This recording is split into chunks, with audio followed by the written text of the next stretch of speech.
I'm deeply humbled by my colleagues' continued trust in my leadership of the Senate. I always say that I serve at the pleasure of my colleagues, and with their strong show of support, I'm emboldened to press on as Senate President.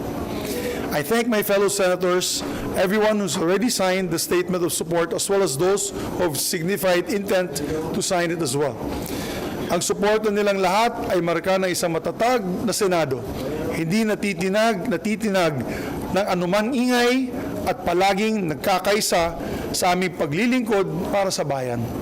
So, that's my opening statement. I would like to thank all those that signed the statement of support.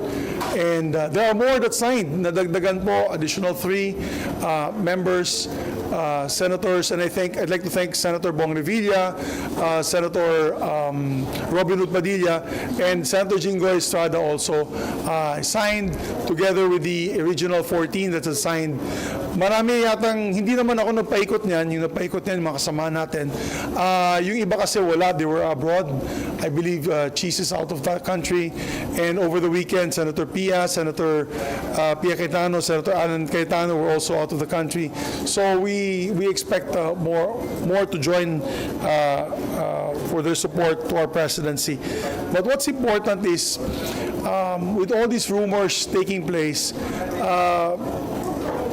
hindi po natin pinapansin yung ingay na yan. Tuloy-tuloy pong trabaho natin, napapansin nyo. Araw-araw, we're taking up LEDAC-approved measures. And as a matter of fact, we passed yesterday the RP-VARA, yung Real Property Valuation Law, updating the real property valuation systems of our government, of our country. So, naipasa natin yan kahapon. And most recently, we passed last week another LEDAC measure. It escapes me at this point in time. Di pa ako nagkakape. PNP reorg. Sorry, PNP reorg, napasa natin. So every week, nagpapasa po tayo ng LEDAC measures.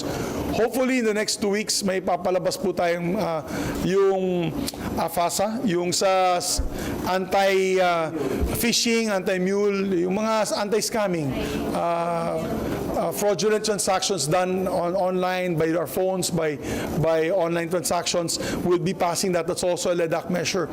Before the end of the month and before the break, pasado na lang po yan. Clarify lang, yes. Hindi galing sa inyo si statement of support.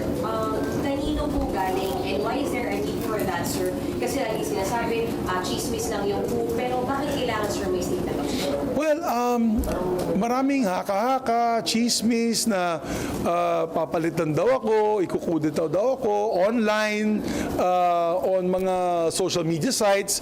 And I think my colleagues, particularly my core group, like for example, Senator Joel, Senator JV, Senator Angara, Senator Nancy, Senator Po, Senator Lauren, we all met one day and said, they all met one day and sabi nila, actually nasa Cagayan de Oro ako noon. I was not here. I was in Cagayan de Oro. Nagpaikot sila ng manifesto of support. So nagpapasalamat po ako sa kanila. And because of that, many more senators, of course, wanted to show signs of support para matigil na po yung usapin na kudeta. So we can focus on the issue at hand, which is how to pass legislation that will help uplift the lives of Filipino people, or Filipino people. So, sir, meron talagang nagtatangkang ma-unseen kayo?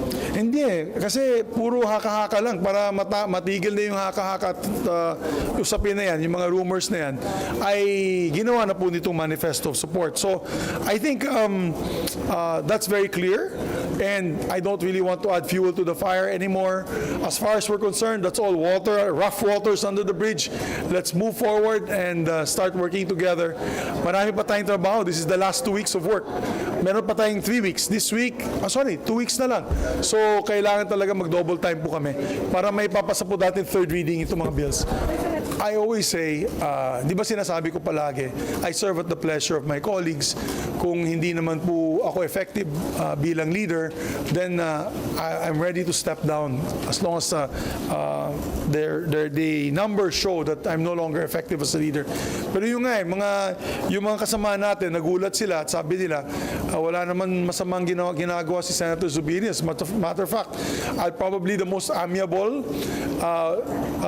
Senate President. I'm I'm also the most consensus-building among possibly previous Senate presidents. Talagang ako, I'd like to get the consensus as well as support of each and every one of my colleagues before we act on a certain issue.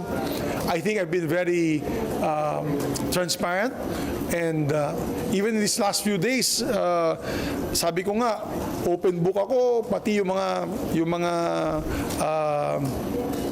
institutional amendments sa budget. Sabi ko, labas natin institutional amendments. Like for example, yung tutulong natin sa Coast Guard, sa military, para makita nila na wala po tayong, hindi po natin iniisahan ng mga senador. That's the least of my not concerns, but it's for me, what is important is reputation. Gusto ko, by the end of the 19th Congress, by the end of my term, sabihin ng ating mga kasamahan na effective at maganda naman ang patakbo ng ating Senate President in this 19th Congress.